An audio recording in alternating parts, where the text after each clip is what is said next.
Speaking of karma, nako, itong matandang ito na si Cynthia Villar, alam nyo ba mga ka-GP Natics, dahil panahon ngayon ng botohan, panahon ng eleksyon, wala pa man eleksyon, hindi pa nagsisimula, mga kababayan, ang election, yung election period. Oo, nagkaroon na tayo ng nag-file na sila ng certificate of candidacy, pero mag-start pa lang yan sila ng mga February kung di ako nagkakamali. Pero itong si Cynthia Villar, mga ka-GP Natics, grabe, napakawalang hiya. Bakit naman GP, napakawalang hiya sinasabi mo si Villar? Kasi nga po, mga kababayan, yung mga botante ay grabe po ang kanyang mga pinagsasabi. Anong sinabi niya, GP? Ito po mga kababayan. Yan. Sabi ni Villar. Ayan, nakikita nyo ba? Malalaman naman namin sa eleksyon kung tatanawin yung utang na loob ang pagbibigay namin ng lupa sa inyo. Visit. Sana ipakita nyo sa amin na kami ay susuportahan ninyo sa darating na 2025 election. Kasi pag hindi nyo pinakita sa amin, baka magbago ang isip namin tungkol sa pagbibigay sa inyo ng lupa. So ibig sabihin, itong matandang ito ang mga Villar, 'di ba? In general na tayo, wag na lang sa kanya kasi binanggit niya dito ang pagbibigay namin, 'di ba? Sa inyo ng lupa namin, sinabi niya namin.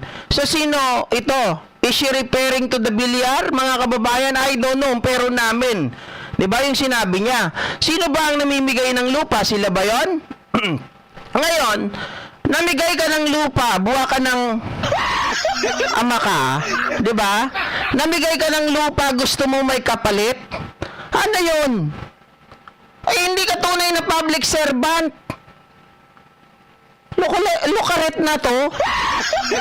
Talagang pinapakita niya yung tunay niyang ugali, mga ka-GP Natics, na talagang gahaman sa pwesto. Talagang mga political dynasty ang mga ito. Kaya nga ngayon, yung anak niya, si Camille, doon sa mga billboard, iniekesa ng muka. Ay paano? Ang nanay, ang sama ng ugali. Diba? Mga kababayan, ganyan lang ba ang tingin nila sa atin? Ang tingin sa inyo ng mga taong ito? Kaya nga sabi ko sa inyo kahit nasa slate sila ni PBBM ng Bagong Pilipinas, huwag nyo pong iboto. Diba? Ang liit po ng tingin nila sa atin. Ang liit ng tingin nila sa mga mahihirap na binigyan po nila ng lupa para matirahan. Sana naman yung lupa, pagkalaki-laki, hindi rin naman. Pero, regardless, mga kababayan, kung tayo ay binigyan ng lupa, wala po tayong utang na loob na dapat tanawin sa kanila para sila iboto.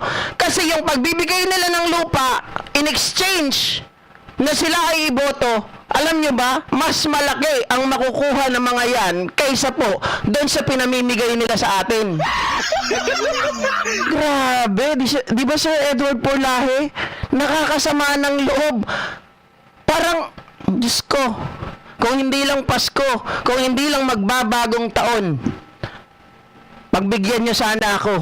Ang sarap magmura. Di ba? Kasi mga ka-GP Natics, ramdam ko ako mahirap, kayo dyan. Na mga nasa laylayan din naman ang lahat ng mga naririto. Kung konti lang yung talagang may kaya. Pero ipinamumukha mo, hoy, kailangan mo kaming iboto dahil binigyan ka namin ng lupa. Pag hindi mo kami binigyan ng lupa, baka mamaya, di ba nagbabanta? Kasi pag hindi nyo pinakita sa amin, baka magbago ang isip namin tungkol sa pagbibigay ng lupa. Buha ka na. Ma'am Emerita Nogueras, mega live shoutout. Sabi ni Alda Roy, iilan lang yung binigyan nila o binigyan niya. Kahit pa po, di ba? Kahit iilan lang. Pero sila ay public servant. Hindi sana, mga ka-GP Natics, kung ayaw po nila magbigay, huwag na sila magbigay. Kung napipilitan lang sila, huwag na sila magbigay. Ganun pala dito sa atin. Kailangan kapag tinulungan ka, binigyan ka ng lupa, kailangan iboto mo sila. Oy, kayo ha, mga kababayan natin, siguro naman di yan basta-basta matrace. Sige lang, tanggapin nyo yung lupa na ibibigay sa inyo. Oh, lahat yan. Tapos wag nyong iboto. Wisit eh.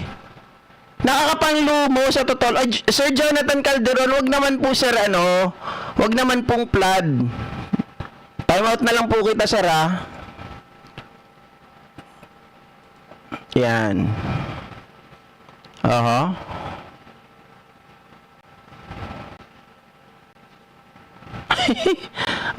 Sir Joshua, mega love shoutout, Merry Christmas. Amado Sanchez Jr., mga kaibigan, like naman dyan, huwag kalimutan. Kaya nga, ang dami natin dito, puro bashers ata nandito ngayon. Ma'am Ninita Umali, grabe. 1,000 tayo, di ba? Mga ka-GP Natics. Oh. Sabi ni Edward Perlay, pati tubig dito sa Gimba, Nueva Ecija, Bilyar ang may-ari na dati pag-aari ng bayan ng Gimba. Ano ba nangyayari sa atin ngayon? Papayag ba kayo na paupuin uli natin yung mga taong ito? Tandaan nyo po ha, ito yung sinasabi ko sa inyo. Tayo po, binigyan kayo ng lupa, kakapurit lang yan. Di ba? Kakapurit lang, oo, nandun tayo, malaking bagay yan. Kasi hindi lahat sa atin makaka-afford na makabili ng lupa, ng property. Mga kababayan, ako nga, ganun din eh. Kung hindi lang dahil kay YouTube, hindi naman din ako makakapagrenta.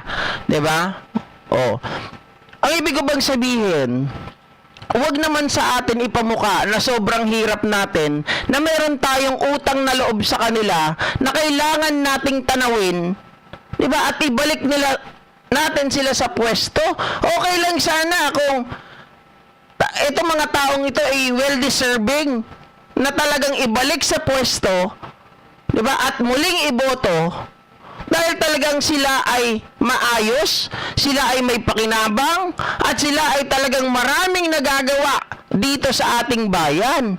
Pero pag ganito, mga kababayan, sino ang may gusto na ito ay iboto? Siguro, kung ako ang bibigyan nito, hindi ko natatanggapin eh. Di ba? Hindi ko natatanggapin. Okay lang maghirap kami. Pero sa iba, alam ko, pwede nyo tanggapin yan. Nasa sa inyo yan. Kung mga binigyan na kayo, sige lang. Pero huwag nyo iboto itong mga to. Anak ng tinapa, huwag kayong matakot. Diba? Ay, nandito ba si Mami Peng? Parang di ko nakita. O, pag nandito si Mami Peng, ha, shoutout sa iyo, Mami Peng. Oh. Frankie si Dayaw, dapat lang para umuwi. Sabi ni Argo, gusto ko sige, sa'yo na lang. Yan pala yung ugali na gusto mo, Argo. Yung, sa bagay, hindi siya nalalayo sa mga Duterte. Gusto niya, may utang na loob. Kailangan yung utang na loob, tatanawin. Anak ng tinapa. Diba? Nainis na si Ma'am Gina 31. Thank you so much, Ma'am Gina, sa pag-share ng blessing. Oh, sabi ni Sherry Ulgado, Calderon, doon ka mangaral sa mga vlogger ng mga kadiliman. Oh. Diba? Nakakainis. Itong si Cynthia Villar, guys. Itong mga ganitong tao, dapat wag na natin bigyan ng pwesto. Wag na natin pabalikin. Kasi yung anak niya, magsisenador, si Camille.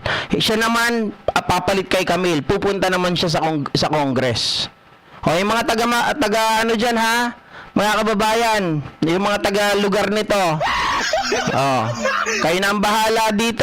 Papayag ba kayo na api-apihin lang kayo neto? Kasi habang nasa pwesto to, nakita nyo man ng mga video neto, ultimo mga gwardya, ultimo yung mga property na daanan, sinaraduhan niya, di ba? Pinapaikot pa yung mga tao para lang makapunta doon sa kanilang mga kabahayan. Oh. Grabe to. Host, bigyan natin ng second chance pa. Oh. Sabi ni AG, tingnan nyo yung nirehab ni Mark Villar na tulay sa biliran. Umuuga, imbis patibayin, ayun, parang duyan. Nakakalungkot. May mga politiko na ganito ang tingin lang sa mga tao, sa mga mahihirap ay laruan. Ang tingin lang sa atin, mga kababayan, ay mga tau-tauhan.